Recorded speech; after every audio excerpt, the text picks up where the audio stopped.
Assalamu alaikum. Dibba Scientific Institute is pleased to offer IELTS distance learning to all candidates who are willing to take the IELTS exam. As you know, the IELTS exam opens opportunities and doors for many people. Now, just a brief history of Dibba Institute. Dibba Institute is located in Fujairah and was established in 1993 and is dedicated in providing educational and training needs for individuals and companies. My name is Mohamed Elmi. I'm an English language instructor, IELTS trainer, TOEFL trainer, MSAT trainer, and SAT trainer, with an experience of more than 20 years within the UAE and outside the country. Now, today in this presentation, I'm going to take you a step-by-step method of achieving the desired band score in the IELTS exam. Now, what is IELTS? IELTS stands for International English Language Testing System. Now, this IELTS exam is designed to assess the English language ability of people who intend to study or work where English is the language of communication. Now, there are two types of IELTS. We have general training IELTS and academic IELTS. Academic IELTS is meant for those wishing to study at universities where English is the language of communication, be it a person who is pursuing his first degree or postgraduate degree. Now, as for the general training IELTS, this is meant for those who wish to immigrate to English-speaking countries. Now, what makes Now, IELTS is jointly owned and managed by three bodies. One, the British Council. Number two, it is owned by IDP IELTS Australia and the University of Cambridge ESOL examinations.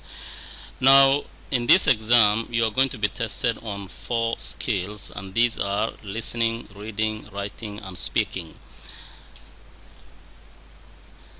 Now, the listening test consists of 40 questions. There are 4 sections, and you are going to spend 30 minutes. This is followed by reading, which consists of 3 sections, 40 questions, and 60 minutes. Then we have the writing task, which has the writing module, which has 2 tasks, task 1 and task 2. Task 1 for the academic module is a report, while task 2 is an essay. And for the general training module, task 1 is always a letter, while task 2 is just the same as an academic module, which is an essay. And finally, we have the speaking test, which has 3 parts, part 1, part 2, and part 3. And the speaking test lasts for about between 11 and 14 minutes. Now, what happens in part 1? Part 1 is an introduction and an interview, which lasts for about 4 to 5 minutes. Part 2 is the individual long turn, where you are given a topic selected by the examiner to talk about that for about 2 minutes. You have 1 minute to prepare yourself and 2 minutes to speak. And part 3 is a two-way discussion, which is related to the topic on part 2. Now, this is what IELTS is all about. So, listening 4 sections, 40 questions, 30 minutes. Reading 3 sections, 40 questions, 60 minutes. Writing 2 tasks, 60 minutes. Task 1, 20 minutes. Task 2, 40 minutes. And speaking, there are 3 parts and a total of 11 to 14 minutes. Now, let's look at the 4 modules in details. Let's start with listening. Listening, there are 4 sections. What happens in each section? In section 1, you're going to listen to a conversation between 2 speakers talking about anything related to social life. Section 2 is a monologue, is a talk, again on social life or social topic. Section 3, you're going to follow a discussion with up to 3 to 4 speakers on an academic topic. And section 4 is a talk, is a university-style lecture given by a professor on an academic context. So this is what listening is all about. In each section, you are going to answer 10 questions. 10 questions for section 1, 10 for section 2, 10 for section 3, and 10 for section 4. In total, you are going to answer 40 questions in 30 minutes. After that, you are given 10 minutes to transfer your answers to the answer sheet. Now, what happens is, while you are listening to the recording, you are going to write all your answers on the question booklet as you listen. After the recording stops, you are given 10 minutes to transfer your answers to an answer sheet. So that means 30 minutes plus 10 minutes transferring your answers to the answer sheet. Now, what are some of the tips and the strategies that will help you get a high band score on the listening module? One, you have to listen very carefully and attentively, and you have to make sure that your attention doesn't wander. You are given time to read the questions before the actual listening begins, so you have to make use of this time to read the questions, read ahead, and underline the keywords and the clues. So that is a very important. Next is the reading module, which consists of 3 sections, 40 questions and 60 minutes. Now you are going to read 3 lengthy passages of about 2,750 words, and you are going to answer 40 questions in 60 minutes. Where do these passages come from? The source of these passages are from the newspaper articles, journals, and magazines and books. Now this is the second module of the IELTS exam, the reading module. So you are going to spend 60 minutes. There are 3 long passages. Now, unlike the listening module, you are going to answer all the questions. You are going to put all the answers directly on the answer sheet. So there are more than 10 types of questions here, and you should know how to deal with the types of questions. You don't have to find the meaning of each and every word. Of course, you are likely to come across a number of unfamiliar words. So what you are going to do, the best way is to read the question first and then underline the keywords. Then use the keywords as a guide, go back to the text and find where that word is. That way you can be able to find the answers in the shortest time possible. You don't have to spend too much time on the questions. There are different types of questions. We have short answer questions, true, false, not given, multiple choice questions, and many others. Now all you have to do is to understand the question, underline the keywords, and find the answers. The instructions are very clear. You may be asked to write 1 word, 2 words, or 3 words. So you have to follow the instructions very clearly. If the instruction says write no more than 1 word and or a number, you should not write 2 words. If on the other hand the instruction says write no more than 3 words and or a number, you should not write more than 3 words. The instructions are very, very important. 1 word, 2 words, maximum 3 words. The third module is the writing module. In this writing module, there are 2 tasks. Task 1 for the academic module is a report. What are you going to do here? You are required to describe factual information presented in form of graphs and diagrams clearly and accurately. So information will be presented in form of graphs, bar charts, bar graphs, line charts, and the rest. Now, as for the general training module, task 1 is always a letter, a formal or informal letter, in which you are required to write a minimum of 150 words in 20 minutes. So for the academic module, task 1 is a report, 20 minutes, 150 words minimum. Task 2 for both academic and the general training module is an essay of a minimum of 250 words, and you are going to spend 40 minutes. So in total, you are going to spend 60 minutes on the writing task. So they are different. For the essay, there are different types of questions, in most cases opinion questions. You have to read the question, understand the question, the task, what you are required to do in the task, how many parts the question has, and then you are going to write your essay. Your essay should have at least 4 paragraphs, the introduction paragraph, 2 body paragraphs, and the concluding paragraph. As for task 1, you need the introductory paragraph and then 2 body paragraphs for the report.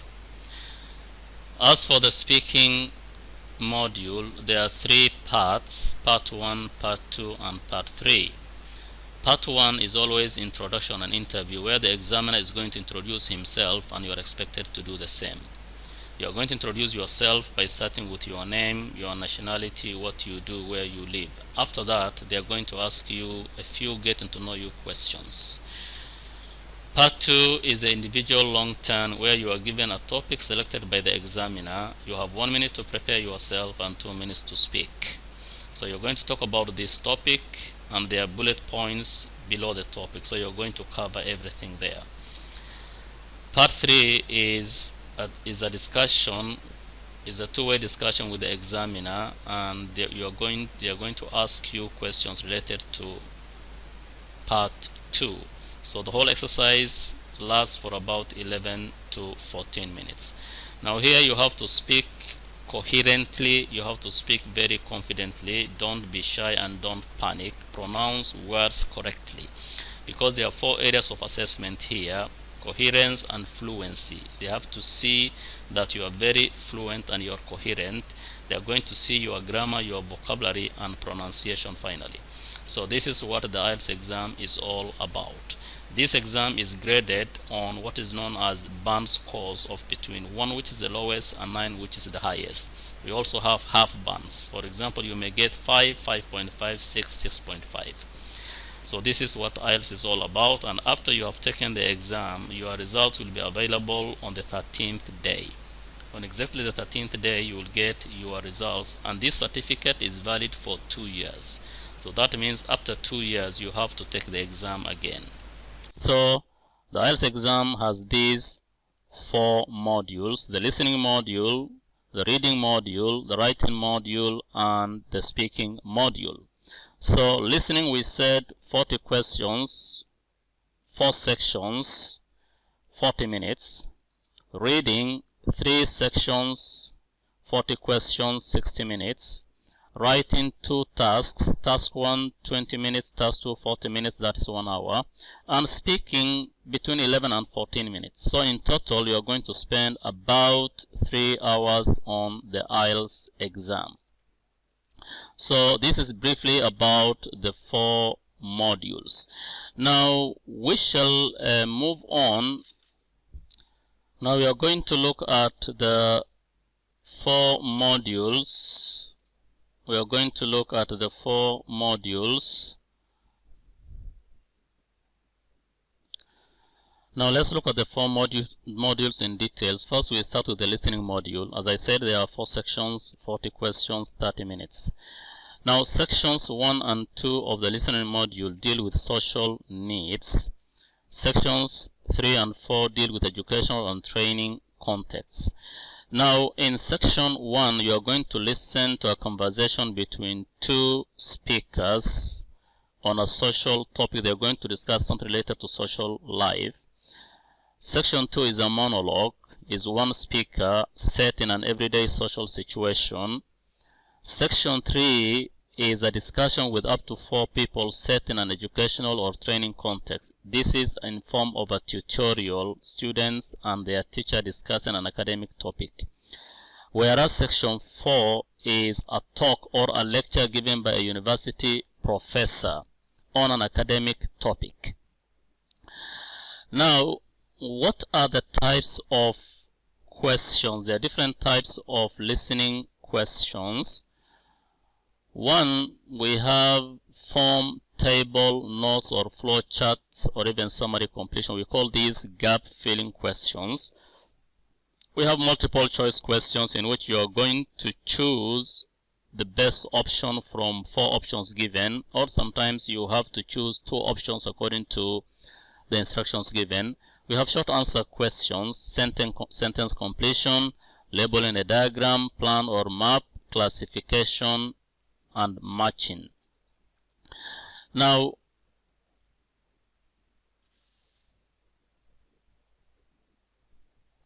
let's look at the tips, the techniques and the strategies that you need in order to excel in this listening module of the IELTS exam. First, before the exam, how can you prepare yourself for the listening exam?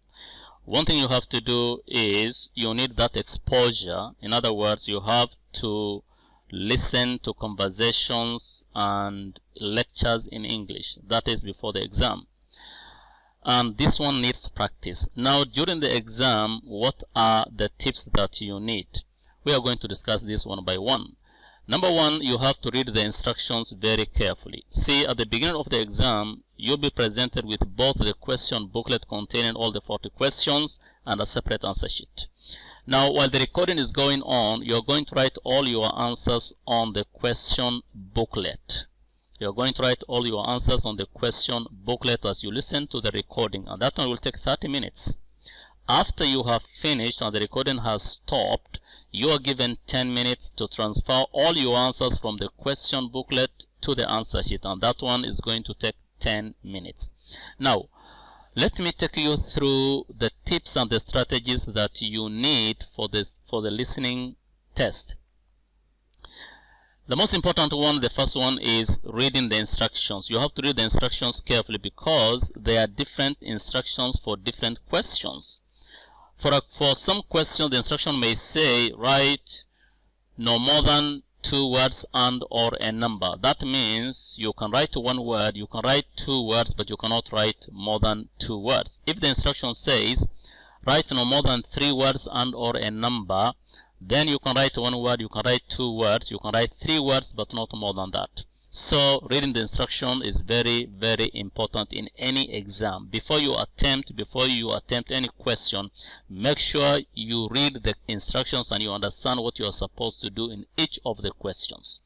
Tip number 2, you have to listen attentively.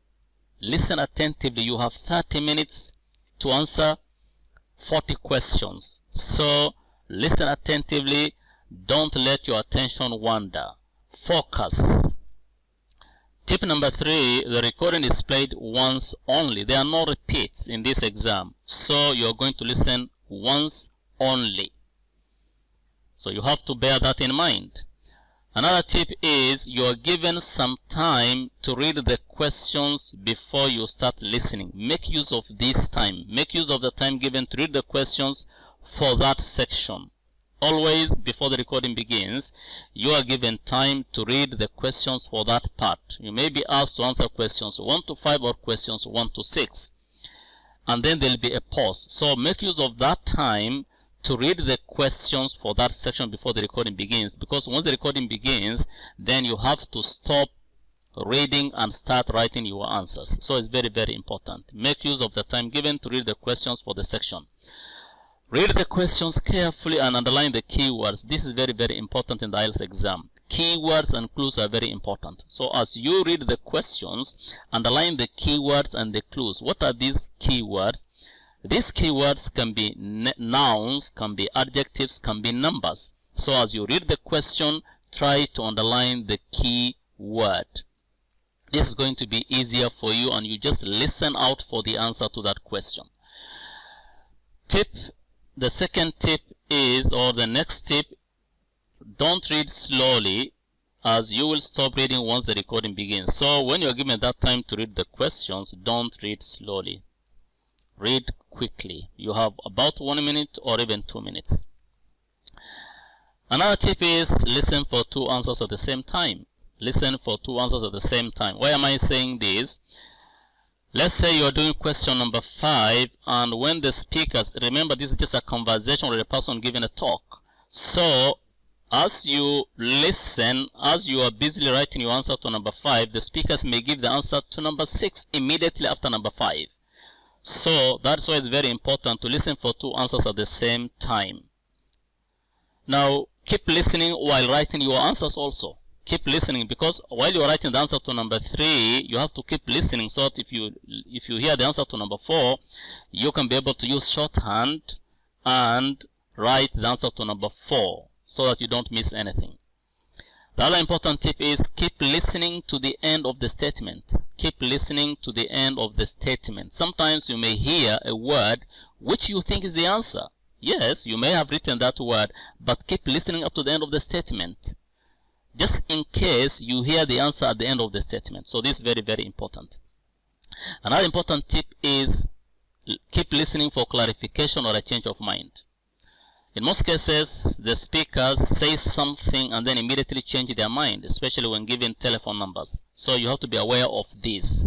Once they change their mind, try to change your answer. Keep listening for clarification or a change of mind. The other important tip is move with the speaker so that you know where the speaker is at any given time. Try to move with the speaker so that you are not left behind. You are not left behind. Also, don't panic if you miss a question. It's possible in this exam to miss a question. So if you miss a question, don't panic. Just move with the speaker. And also use shorthand in writing your answers. For example, if you're going to write an answer of 3 words, and then when you have just started answering that question, you hear the answer to the next question, then all you have to do is you cannot stop that one. So just use shorthand. You can just write abbreviations or initials or the first letters. The other important tip is you must use correct spelling. If your spelling is not correct, then you may not get a mark for that question. So make sure your spelling is correct. Dates, years, time, age, size, all these should be written in numbers, because the instruction will say write no more than 1 word, 2 words, or 3 words, and or a number. That means one of the answers is going to be a number. So if it is a matter of dates or years or time or age, please write a number. Don't disturb yourself and write a word. That's better for you. Pay attention to paraphrasing. Paraphrasing is very important. What is paraphrasing? Paraphrasing means expressing the same idea using different words. That means you should be familiar with synonyms. So in the IELTS exam, the speakers use a lot of paraphrasing. So for example, there are a number of words, different words that have the same meaning. Start, begin, commence, they all have the same meaning. So the words used by the speaker may not be the same words you will find in the question. So pay attention to paraphrasing and be familiar with synonyms. Very, very important. Now in sections 3 and 4, you may not only be required to interpret what the speakers say, but also what they mean. So try to see beyond the surface meaning. When a speaker says something, a native speaker, the speaker may say something to mean something else. They may say something to mean something else. So try to understand the surface meaning. For example, there are 2 students. Let's take an example of 2 students who are discussing their first lecture at university. So student A asks student B, when is your first lecture? Student B answers, my first lecture is on Monday. Then student B in turn asks the same question, what about you? Then if student A says the day after, what are you going to write? Are you going to write the day after? No. The day after Monday is Tuesday. So some things are not very direct. So be familiar with that.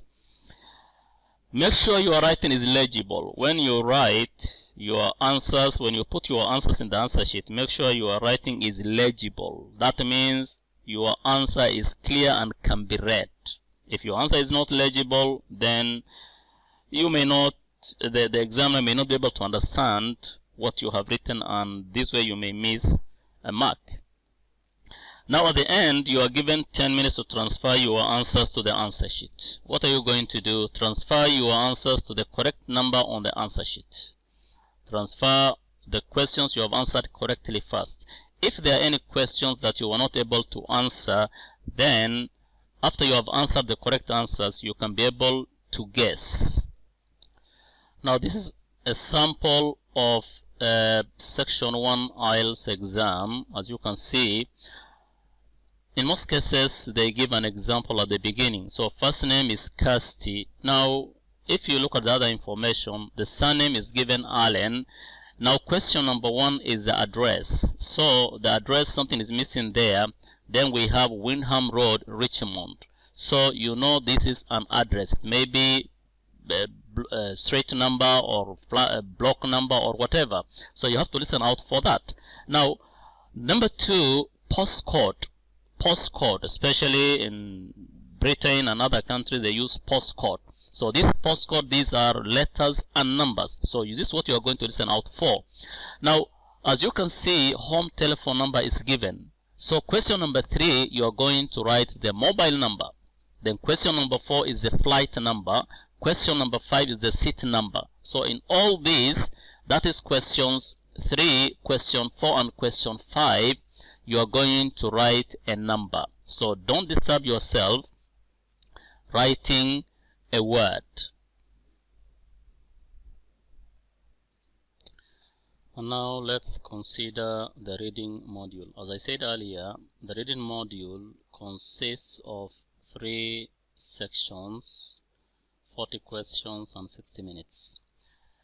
Now let me start with the general training reading. Section 1 contains 2 or more texts which are based on social situations. Section 2 contains 2 texts based on work or related or course-related situation. Section 3 contains 1 text that tests general reading comprehension. Now, the texts in the first 2 sections are more likely to be descriptive and factual. The question types are similar to those in the academic module. Now, what is the difference between the two? Now, we have talked about general training IELTS and academic IELTS. Now, what is the difference? Basically, 2 modules are just the same. Listening and speaking are the same for both general training and academic reading. The difference is only in now let's look at the difference between the general training IELTS and the academic IELTS. Basically, 2 modules are just the same. Listening and speaking are the same for both the general training module and the academic module. The only difference is on reading and writing. Now, what is the difference when it comes to reading? The reading passages for the general training module, especially the first 2 sections, are easier. Even the language used is easier than the language used in the academic module. The other thing is the first 2 sections of the general training reading are about adverts and notices. Now, the third section is just the same as an academic module. That is the first difference. Now, the second difference is in the writing module. What is the difference here? For the general training, Task 1, as I said earlier, is a letter, whereas Task 1 for the academic module is a report. Now, the text for the reading module, where do they get these texts from? What is the source? There are different sources. They get these texts from newspaper articles, from magazines, from books, from journals, encyclopedia. So these are the different sources of the texts for the reading module. Now, how can you best prepare yourself for the reading module? Number 1, you need the exposure, you need the background. If you have been doing this type of reading before, then it means you have the head start and you are familiar with the questions. Now, that is before the exam. Now, during the exam, you have 60 minutes. You have 3 large texts and you have 40 questions to answer. Now, before we go to the tips and the strategies, first, let us look at now, what are the questions? What are the type of questions that you are going to answer in the reading IELTS for the reading? Now, how is IELTS reading different from the other general English reading passages? The difference is in IELTS, different questions are tested, and this is what you are going to look at now. 1, we have short answer questions. Short answer questions in which you are required to answer a question with 1 word, 2 words, or 3 words. Short answer questions usually begin with WH words.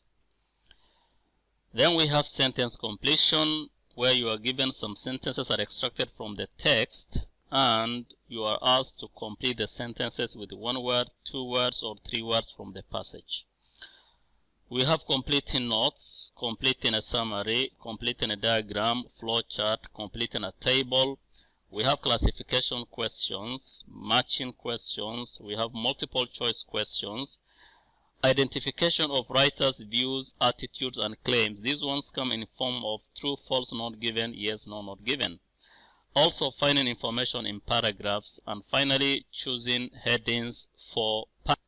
Now here you can see short answer question samples. Now the instruction says choose no more than 3 words and or a number from the text for each answer. Now here we have questions 4, 5, 6, 7, and 8. Let's look at question number 4. Question number 4 reads, what has been found in some fancy foods products? Now what are your keywords? Remember we said here the main thing will be keywords and clues. You must find a keyword in the question for you to be able to get or to find the answer quickly. Now if you look at this question together, what has been found in some fancy foods products. Now your keywords are what means something, a thing, has been found in some fancy foods products. So what has been found in some fancy foods products. Now if you look at the text, just look at the first paragraph, the first line. What does it say? Fancy Foods wishes to inform the public that pieces of metal have been found. Now let's go back to the question. What has been found? So the answer is here, pieces of metal. Pieces of metal. So there you have your answer. So the most important thing here is, once you know the keyword, then it will be easier for you to find the answer. Let's go to question number 5. Where? The keyword here is where, a place. Where can you find the batch number? You are looking for the batch number. Where can you find? Again, let's continue reading the second sentence. The batches of the jars involved have numbers from J6617 to J6624. And then let's complete. The batch number is printed on the bottom of the jar. Now our answer is here. Where can you find the batch number? On the bottom of the jar. So this is how you will go about short answer question. Now let's look at true, false, not given sample questions. In the passage you read, the majority of people who graduated from university found it difficult to get a job. The question says, after finishing their tertiary education, all people had difficulties to find employment. Now, this is just an extract. I've extracted this from the passage. Of course, you don't have the full passage here, but in the exam, you're going to read the passage. So, this is an extract from the passage, and in the passage you read, the majority of people who graduated from university found it difficult to get a job. Now, this is a situation where you are going to read the statement and write true, false, not given. Before we answer this question, what do we mean by true, false, not given? When you say your answer is true, what does that mean? It means the statement agrees with what is mentioned in the text. That means this statement, I have the question here now, this statement agrees with what is mentioned in the text. So, if it agrees 100% with what's mentioned in the text, then your answer is true. False means what? False means if the statement is opposite to what's mentioned in the text. You read the statement, okay? If it is opposite to what's mentioned in the text, then the answer is false. Now, not given, when are you going to write not given? Not given basically means you cannot find anything about this in the text. What does that mean? Some words may be found, but you have to look at the meaning of the sentence, the meaning of the statement. Is anything mentioned about this in the text? If you cannot find anything about this in the text, then your answer is not given. So, true, false, not given. On the other hand, we have yes, no, not given. Now, what is the difference between the two? True, false, not given. These questions are basically about the factual information in the text. Factual information in the text or in the passage. Whereas yes, no, no questions are about the opinion of the writer. So again, you are going to use the same approach. Yes means the statement agrees with the opinion or the views or the claims of the writer. No statement means it contradicts the opinion of the writer. Not given means you cannot find anything about this in the text. So now let's look at sample true, false, not given questions. Here you have some extracts from the passage. Question number 1. The passage says, the majority of people who graduated from university found it difficult to get a job. The statement now in which you are going to write true, false, not given reads, after finishing their tertiary education, all people had difficulties to find employment. Okay. Is this statement true? In other words, does it agree with the text? Does it agree with that sentence in the passage? Is it the opposite, or you cannot find anything? Now, if you look at this question, after finishing their tertiary education, there are some words you are going to look at here. The passage says the majority means most. The majority of people who graduated from university found it difficult to get a job. They could not find jobs. Now the question says after finishing their tertiary education. Now tertiary education means what?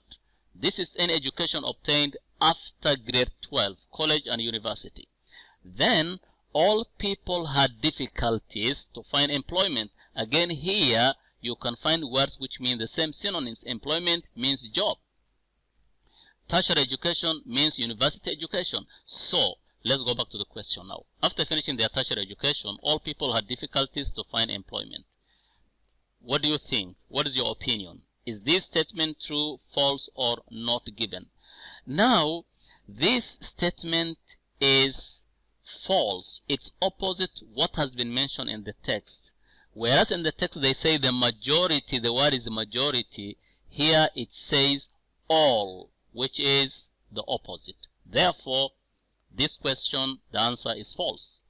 Let's move on to question number 2. The passage says the charity raises money to pay for education and the daily needs of poor people. In the question you read, the charity spends more of the money raised for schooling for poor people than on their daily requirements. Again, let's look at the words which are similar. Charity, charity. Okay, raises money for two things. For education and the daily needs of poor people. The daily needs of poor people. So this charity raises money for two purposes. For education and the daily needs of poor people. What does the question say? The question says the charity spends more of the money raised for schooling. Now here the words which are the same. We have talked about education and here we have schooling. They are just the same. We have seen daily needs and here we have daily requirements. Again, they are just the same. Okay, what is the difference now? Let's look at this question. Is it true, false, or not given? The passage says the charity raises money to pay for education and the daily needs of poor people. The question or the statement says the charity spends more of the money. Now here we have one word, more. Okay, more of the money raised for schooling for poor people than on their daily requirements. The question you have to ask yourself is, we know one thing for sure. This charity raises money for two purposes, for education and the daily needs of poor people. Okay, but what we do not know is where it spends more and where it spends less. It's not mentioned. We do not know how much the charity spends on education and how much it spends on the daily requirements. Therefore, if you look at this question, it is not given. Very clear. Question number 3, the passage says just over 400 million acres of land is being used for agriculture in America. Just over 400 million acres of land is being used for agriculture in America. The question reads, at present in America, about 400 million acres of land is allocated for agriculture. Okay, let's go back to the passage. Just over is the same as about. Just over is the same as about. Of land is just over 400 acres of land is being used for agriculture in America. At present in America is being used. Is being used. This is present continuous passive. Is again here it says at present. That means this statement is true.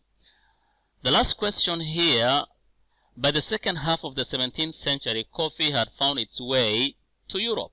By the second half of the 17th century. The question says coffee arrived in Europe after the 17th century. Now, the second half of the 17th century, it's still in the 17th century. But when we say after the 17th century, then it could be the 18th or the 19th.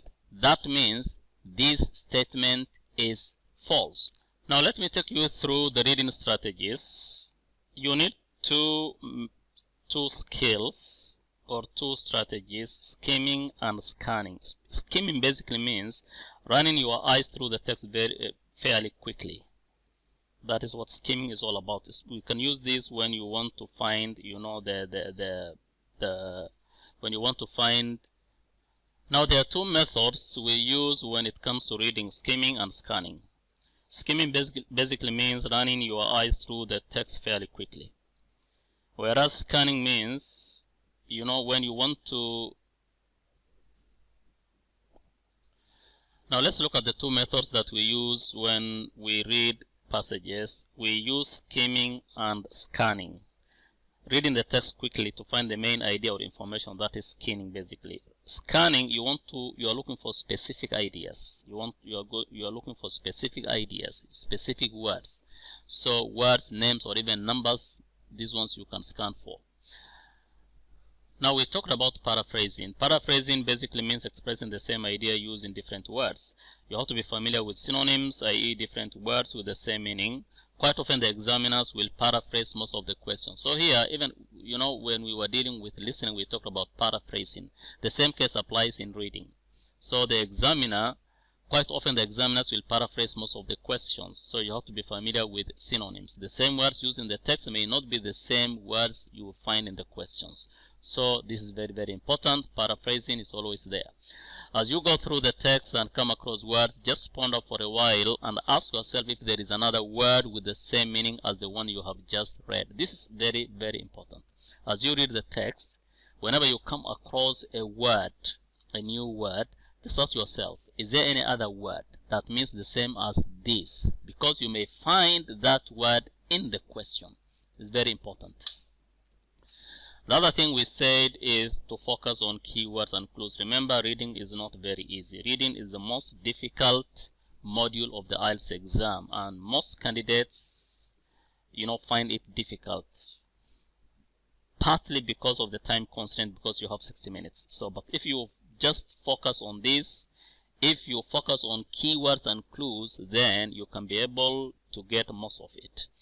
In IELTS reading, it will be time consuming to randomly find the answers in the text. So here now, are you going to read everything in the text? No. Just find the keywords and clues. Search for the answer scientifically by using keywords from the text. As you read each question, underline the keyword and use that word as a guide to help you locate the answer. These are typically nouns, verbs, numbers, phrase, or phrases in the question that will probably be duplicated in the passage. Okay. Let's look at dealing with unfamiliar words. As you read through the text, you will come across a number of unfamiliar words. What are you going to do? Are you going to use the dictionary? You are not allowed to do so. So if you try to find the meaning of each and every word used in the text, that way you are going to spend a lot of time and you may not be able to finish the exam on time. So there are three things you can do to deal with unfamiliar words. Number one, what is the part of speech of that word? Is it a noun? Is it an adjective? Or is it a verb? That is going to help you. It's going to help you. Number two, find the meaning of that word in the context in which it has been used. Just find the meaning of that word in the context in which it has been used. What do I mean by that? Just look at the words around that word, and then you can guess the meaning. And finally, look at the formation of the word.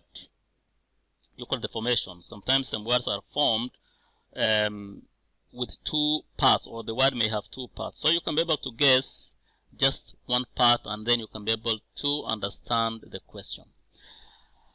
How do we deal with multiple choice questions? Multiple choice questions are very tricky. They are difficult, but they are also very tricky.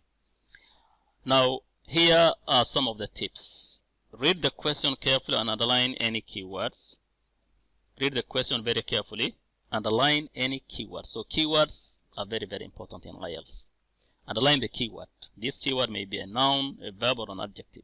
Use that keyword to find the answer in the text. Now, as you go through multiple choice questions, try to eliminate the answers that are obviously wrong. For example, A and B, you'll find that they don't make sense. So just try to eliminate. Now I'll give you a tip on how to know or to find Now what do we mean by look for similar answers and answers that contain new information as they are likely to be wrong? If you find two options in which you are asked to write, the answer is only you choose one letter among the four options. If you find two answers which are almost the same or basically the same, they have the same meaning, then definitely both of them are wrong, because you know only one answer is right. How can you find or how can you guess a correct answer? If you find two answers which are direct opposite of each other, then most likely one of them is the correct answer. So just try to look for these tricks. How do we deal with paragraph headings? Because one of the questions we saw earlier was paragraph headings. So you go through the list of headings one by one, underline any keywords, see if there are any similarities between the headings. Read the first two sentences of each paragraph. Basically, when we talk of paragraph heading, what are we talking about? Paragraph heading means the main idea of the paragraph. What is the main idea of this paragraph? Where do we find the main idea? We find the main idea at the beginning, that is 95%, the first two sentences. So looking for the main idea, just focus on the first two sentences and the last two sentences. You don't have to read everything. So for the main idea, for paragraph headings, just read the first two sentences and the last two sentences, and then there you find the main idea. Go to the list of headings and then try to choose the best heading from the list of headings given. So quite often the main idea will be paraphrased. Remember, you are trying to match ideas and not words, and there are always extra headings that you may not need. And now let's consider the writing module. As I said earlier, there are two tasks, task 1 and task 2. First, let's deal with the general training task 1, which is a letter. Now the instructions in the task will describe a situation and tell you exactly who to write to. This is followed by 3 clearly bulleted key points which help you organize the content of your letter. You need to write a total of 150 words. Now, these are just examples, different ways to begin a letter. I'm writing with regard to or in connection with. I'm writing in the hope that. I'm writing to bring to your attention. I would like to express. These are examples. Now, on different ways of concluding a letter. You can conclude a letter by any of these. Thank you very much for your attention. I'm really looking forward to receiving your response. I hope the situation will be resolved soon.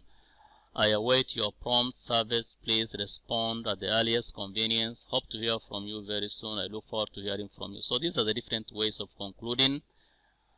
Now let's look at the formal letter structure. You always begin with Dear Sir. That's actually the beginning is already given. Dear Sir or Madam. Now paragraph 1, you are going to write 4 paragraphs. Paragraph 1, say why you are writing. Say why you are writing to them. I am writing with regard to what is the purpose of your letter, in other words. Paragraph 2, bullet point 1 and supporting details, because you are given 3 bullet points. Paragraph 3, bullet point 2 and supporting details. Paragraph 4, bullet point 3 and supporting details. And then finally, I look forward to hearing from you. And then after that, yours faithfully, and you write your... Now this is an example question. On a recent holiday, you lost a valuable item. Fortunately, you have travel insurance to cover the cost of anything lost. Write a letter to the manager of your insurance company. In your letter, describe the item you lost. These are the bullet points now. Describe the item you lost, explain how you lost it, tell the insurance company what you would like them to do. This is another question. Now let's consider writing task 1 for the academic module. Writing task 1 for the academic module is a report. You are required to write. Now in task 1 of the academic IELTS writing, you are required to describe factual information presented in form of graphs and diagrams clearly and accurately. You are required to describe factual information presented in form of graphs and diagrams clearly and accurately. So the keywords here are clearly. Your description must be clear and accurate. Clearly and accurately. Now, information may be presented in any of these forms. You may be given line graphs, bar charts, pie charts, tables, and occasionally you may be required to describe a process. So this is a sample question. You should spend about 20 minutes on this task. The graph below shows the different modes of transport used to travel to and from work in one European city in 1950, 1970, and 1990. Write a report for a university lecturer describing the information. You should write at least 150 words. Okay, if you look at this graph, you can see the two axis, the vertical axis and the horizontal axis. So here now you have information on the vertical axis and information along the horizontal axis. Now let's look at how you'll go about your task 1 academic module, where you are presented with graphs, diagrams, charts and tables. Now what you're going to do is you're going to start with an introduction where you're going to have 2 sentences. Then after that you may have one body paragraph, one big body paragraph, or you may have 2 body paragraphs. Now let's look at the framework for writing about graphs and charts. You need introduction, overview, key features and the data. Now in your introduction you have to paraphrase the prompt by writing a 1 to 2 sentence general introduction that answers the questions what, where and when. What, where and when. Example, the charts show the number of people who owned more than one mobile phone in the Kingdom of Saudi Arabia in 2015. So basically here for your introduction you need 2 sentences.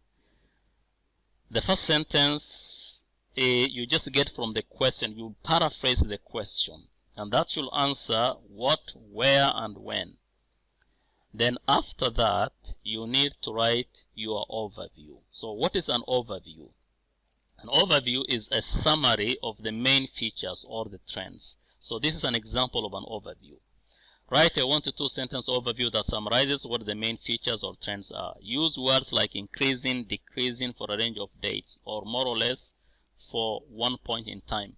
Begin your overview with a cohesive device. Now in this case, it's a good idea to begin your overview with words such as generally, overall, general speaking, as can be seen. So these are the ways you can be able to start your overview. So after you have written your introduction and overview, then the next stage is to start the body paragraph. You may need 2 body paragraphs. Now what is the body about here? This is where you are going to describe all the trends in details, and you need statistics and data to do this. Now this is an example of an overview. As you can see there, overall between 2000 and 2015 there was an increase in the number of people who owned more than one mobile phone in Saudi Arabia, and this trend is expected to continue for the next 50 years. So here now we select the key features and support them with data, and this is very, very necessary.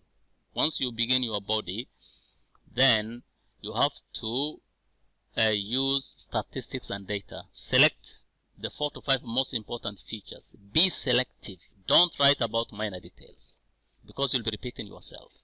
Use statistics and data to support the key features. Include beginning and ending figures for every key feature. Now look at the example. The pump price for diesel fuel in the UK has fallen from $2.27 per liter in 2012 to $1.99 per liter in 2014. Now what you are going to write in task 1 is a fact. So do not explain the reasons for the data or your opinion about the data. This is a descriptive task. Simply describe the data. Descriptive task. Use linking devices to compare and contrast data. For example, the number of men in full-time education was higher than the number of women. Now apart from tables, bar graphs, line graphs and pie charts, you may be asked to describe how something works. We call this process diagram. So how will you go about this? Let's look at the framework for writing about processes and changes. Now again, you need an introduction. You need 2 sentences. So paraphrase the question prompt by writing 1 to 2 sentence introduction that explains generally what the diagram, map or pictures show. For example, you can say the diagram shows how bricks are made for the construction industry. Or the maps show the changes to a hotel in Riyadh between 1990 and 2018. That is going to be your introduction. For the overview, You are going to write 1 to 2 sentence overview that summarizes what the main stages, steps, changes, or processes are. State how many stages, steps, changes, or processes there are. Example, you can say, the process for manufacturing bricks for the building industry consists of 7 consecutive steps. There have been 4 important changes to the hotel's rooms, facilities, and service. Now, when describing trends, see, the first thing you're supposed to do when you deal with graphs and charts is try to ask yourself the trend. Does it show an upward trend, a downward trend, or a fluctuation? Because here the examiner is not going to include this in the question. It's up to you to think of the trend and use the correct words to describe the trends. Now here, if it's an upward trend, these are some of the words that you can use to describe an upward trend: increase, rise, growth, surge. For downward trend, you can use the following, words or vocabulary. Now, fluctuation, variation, where figures go up for some time, then down, then up, then down, then you can just use these 2 words, fluctuation, variation. Then we have a period of no change. You can use constant, stable, or even plateau. Now, those nouns and verbs may not be enough, so we have to use descriptive words. For example, you want to describe an upward trend. You want to describe an increase. So, if you say there were 250, or there was an increase in the number of students studying at the university in 2015, okay, this one may not give a clear picture. So when you say there was an increase, what kind of increase? Was it a big increase? Was it a small increase? So this is now where it becomes very necessary to use these descriptive words in your description. So for a small increase, instead of saying small, you can use slight or gentle. You can use adjectives, you can use adverbs. Slightly, gently. Steady, gradual, considerable, significant, sharp, dramatic. For example, the number of students studying at the university increased sharply between 1997 and 1999. Or you could say there was a sharp increase in the number of students studying at the university between 1997 and 1999. Now for task 1, do the following. Read to understand the visual and select the key features. You should spend about 3 minutes on this. Then you write a clear introduction sentence, spend about 2 minutes. Write a clear overview that summarizes the key features and trends, 3 minutes. Write about the key features using language to describe the data, or using language to describe the process or changes, that is 9 minutes. So here now we are talking about the diagrams, the charts, the graphs, and then also we are talking about the processes. And then finally, when it comes to the word count, count the number of lines. 10 words per line times 15 or 17 lines, that's going to be 150 to 170 words. Check and correct mistakes, that will be 3 minutes. Now these are the checklists for academic writing, that is task 1. So these are the checklists. Have you written at least 150 words? Have you written a planned response, introduction, body, conclusion? Have you paraphrased the question in your introduction sentence? Have you written an overview? Have you shown that you understood the graph, the chart by selecting and highlighting the key features? Have you supported your key features with data? Have you described the main trends, compared and contrasted the data, described the process, summarized? Have you organized your text into paragraphs and used linking words to connect your ideas? Have you checked for referencing pronouns? Have you used a range of simple and complex sentence types? Have you checked your verbs for errors in tense, voice, and form? Have you checked for preposition, article, and subject-verb agreement errors? So these are the checklists. So before you after you finish and before you submit your work, please try to go through these checklists and make sure that you have done all of this. This is the assessment criteria.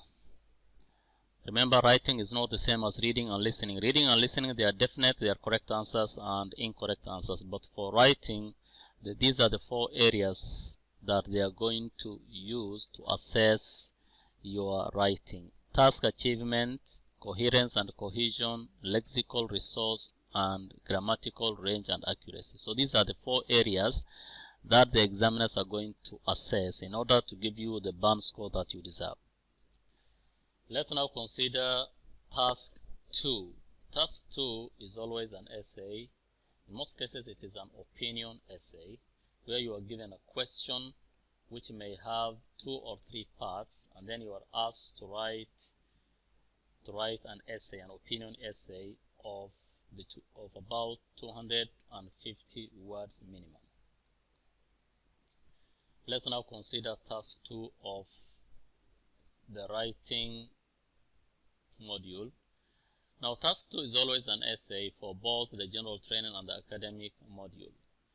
Now, what are you supposed to do in task 2? You are given a question by the examiner, and then you are required to write an essay of 250 words minimum in 40 minutes. So in most cases, these are opinion questions. So let's look at the pre-writing step. What is the first thing you are going to do? Here you are presented with a question. You have to understand the question, and then you have to write about this topic. Now, what's the first thing you are going to do? Here I'm going to give you 5 pre-writing steps. Number 1, take your time to understand the question. Analyze the question in order to understand. Don't rush. Don't rush. Take your time. Understand the question. Ask yourself, what am I going to do in this question?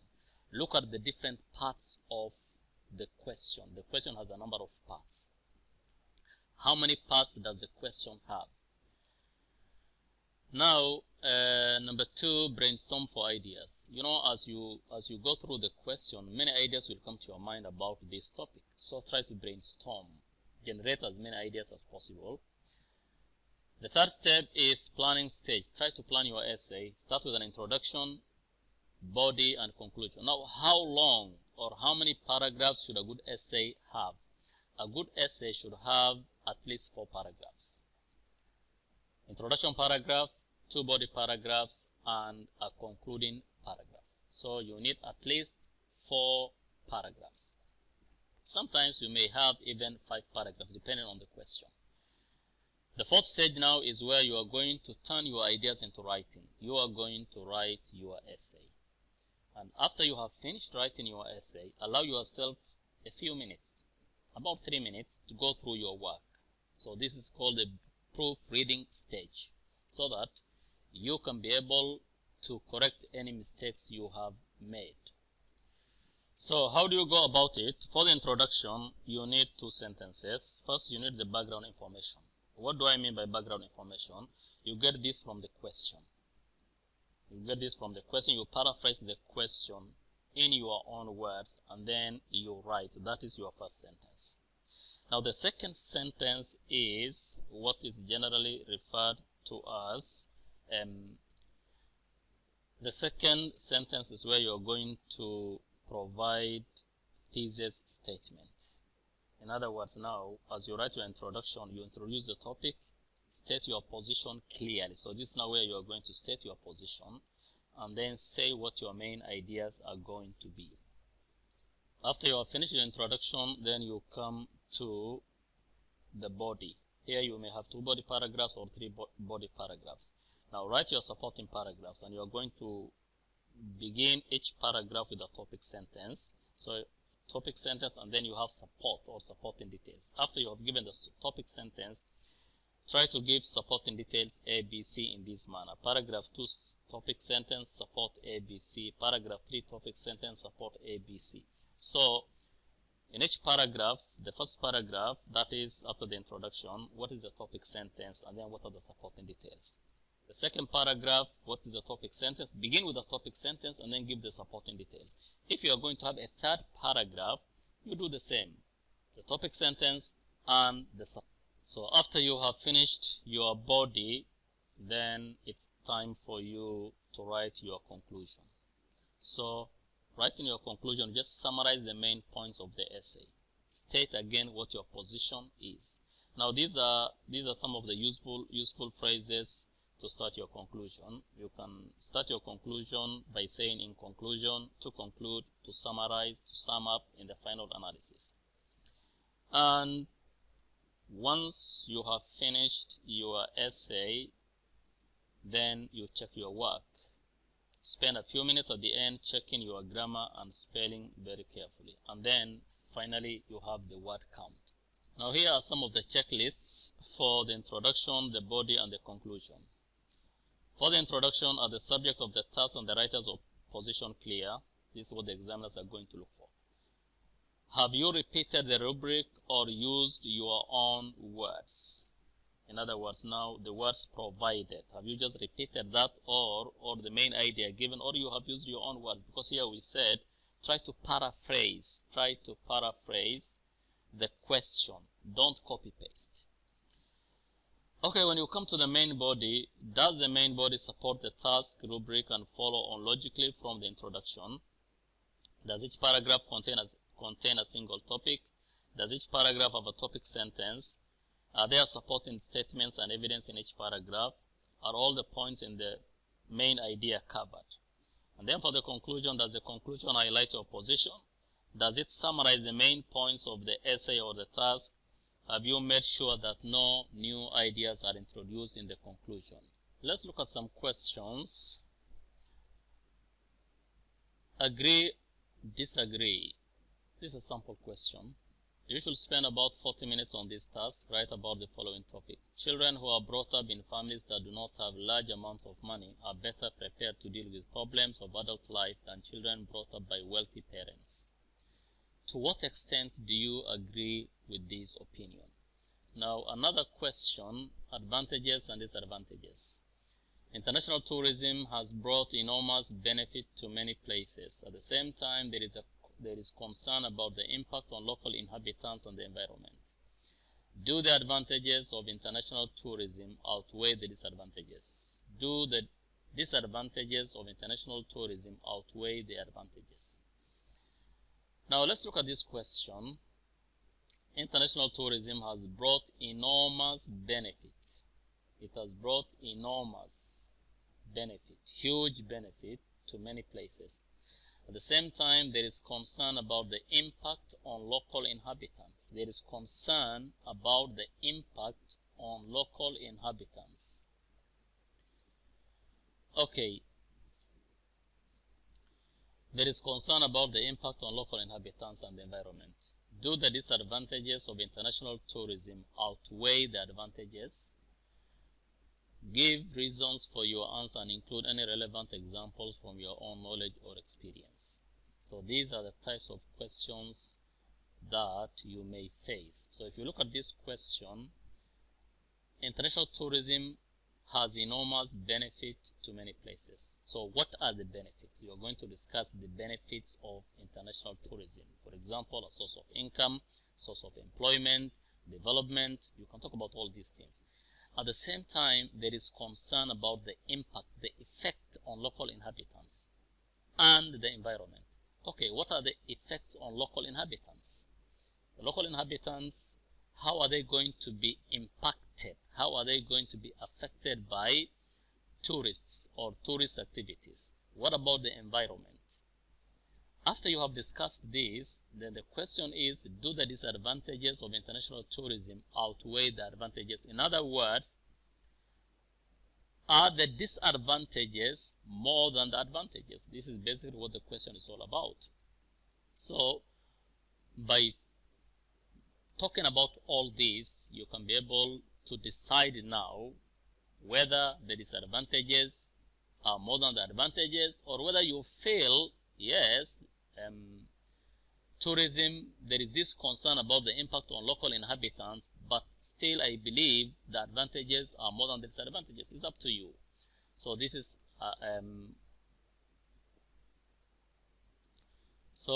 an example essay question. And finally, let's consider the speaking task. Now, the speaking test or the speaking subtest of the IELTS exam is in the form of an interview. There are 3 parts. Part 1 is introduction and interview. The examiner is going to introduce himself or herself. These are native speakers. And then you are expected to do the same. After which they are going to ask you a few getting to know you questions. These are just general questions about yourself, about your family, about your likes, your dislikes, your hobbies, your interests, your education. So they are going to ask this. So this one will take about 4 to 5 minutes. So part 1 is introduction and interview.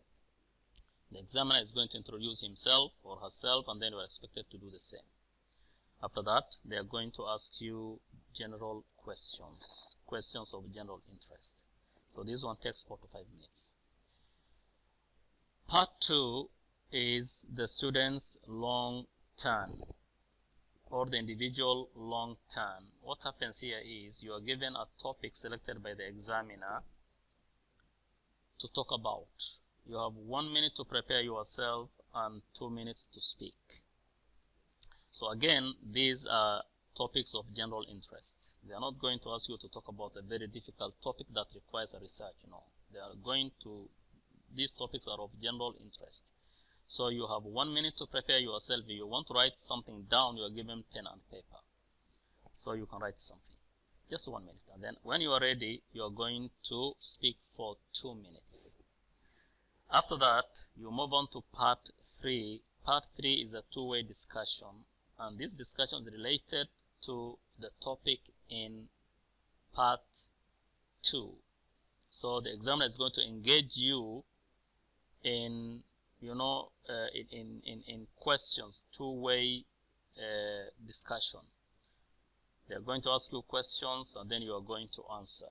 So the whole exercise takes 11 to 14 minutes.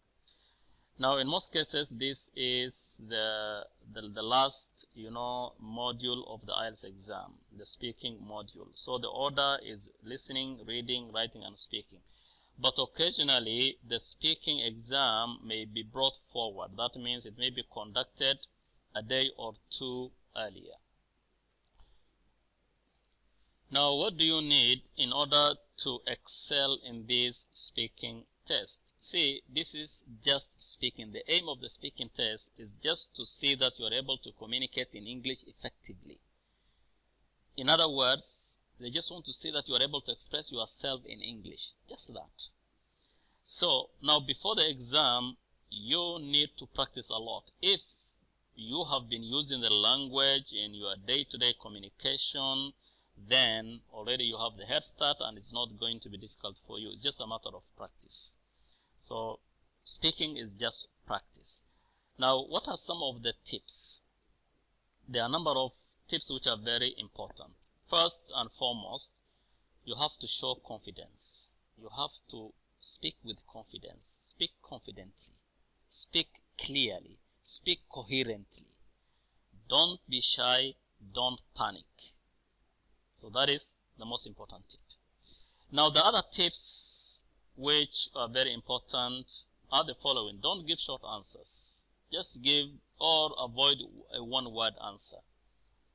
So don't give yes or no answers. It's actually impolite to answer questions yes, no, yes, no. It's not good. So avoid a one-word answer. Just give your answers in short sentences. The first impression is very, very important. So impress the examiner with your fluency skills, especially in part 1, which is the easiest, where you are going to introduce yourself. Impress the examiner with your fluency skills and your vocabulary. Don't give negative answers. For example, if they ask you to describe a film you have recently watched, even if you don't go to cinemas, don't say, I don't go to cinemas, I don't like watching movies. No, don't be negative. Say something. They want you to speak. So say something. Try to be creative. Try to be imaginative. Speak confidently and coherently. You should be coherent. You should be, the examiner should understand what you are saying. The examiner, these are native speakers. So they should be able to understand what you are saying. Try to speak fluently. Fluency is one of the areas that is going to be assessed. Give a picture of yourself. They may ask you a question such as, why are you taking the IELTS exam? Give a picture of yourself. Just tell them the reason why you are taking the IELTS exam. Sometimes they may ask you a question which is not clear. How should you go about this? Seek clarification. Just ask them to repeat the question. Don't speak very fast and don't speak very slowly. If you speak very fast, remember in part 2 you're supposed to speak for 20 minutes. So if you speak very fast and you say everything in 30 seconds, they will expect you to continue. So take your time. Pause between answers. Pause between answers. You know, don't rush. Give yourself some time. Relax. Structure your talk into introduction, body, and conclusion. Now, sometimes they may ask you questions about local traditions or food. Say something like local dishes in your community. So there are certain dishes, traditional dishes in your culture, which you may not know them in English. Just say the word in your language and then explain to them what it means in English. Or explain how that, if it is a kind of food, describe the kind of food, what it's made of and how it's made. Also, it helps if you maintain good body language. Now the speaking exam or the speaking module is assessed on, again, 4 areas. Areas of assessment. Number 1 is fluency and coherence. Now the speaking test is assessed on 4 main areas. Number 1, fluency and coherence. They want to see how fluent you are. You have to speak fluently and you have to be coherent. You should be understood by the native speaker. The second area of assessment is what is generally referred to as lexical resource or grammar. So they are going to see how much grammar or the range of grammar that you are going to use. The fourth area is grammar. The speaking test is assessed on the 4 main areas. The speaking test is assessed on 4 main areas. We call these areas of assessment or assessment criteria. The first area is fluency and coherence. Can you speak fluently? Are you fluent when you speak? Or you have difficulties, you cannot connect sentences? Are you coherent? Can you be understood? That is the first part. Now the second area is what's known as lexical resource, and this is about vocabulary, the range of vocabulary that you are going to use. That means if you choose a number of words and use them correctly, appropriately, then that's going to be a plus for you. The third area is grammar, and grammar is very wide. So the examiner would like to see the range of grammar that you are going to use, how suitable your grammar is, and all these things. And finally is pronunciation. How do you pronounce English words? So correct pronunciation is very important in speaking. So that is as far as the speaking test is concerned, and that's as far as all the 4 modules are concerned. Now, scoring system in the IELTS exam. How is the IELTS exam scored? Now, it uses a 9-band scoring system to measure and report test scores in a consistent manner. Band scores of between 1 and 9. 1 is the lowest and 9 is the highest. So for each module, you get a band score of between 1 and 9, and also you get an overall band score. That means you'll be given a band score for listening, a band score for reading, a band score for writing, and a band score for speaking. And then they are going to add up and divide by 4, and then they give you your overall band score. We have half bands and full bands, so you may get 5, 5.5, 6, 6.5, 7, 7.5. Now, when is your result going to be ready? After you have done this exam, then you are going to wait for 13 days. On the 13th day, your result will be ready. And how long is this certificate valid? The validity of the IELTS certificate is just 2 years. So you can be able to use the certificate for 2 years. After 2 years, it expires, and then you have to do the exam again. So this is as far as the IELTS exam is concerned, and I hope and I wish everyone who is going to take this exam success. So you have to focus on the main areas we have discussed. Try to practice a lot, and then hopefully you achieve the band score that you deserve, and we wish you all the best. Thank you.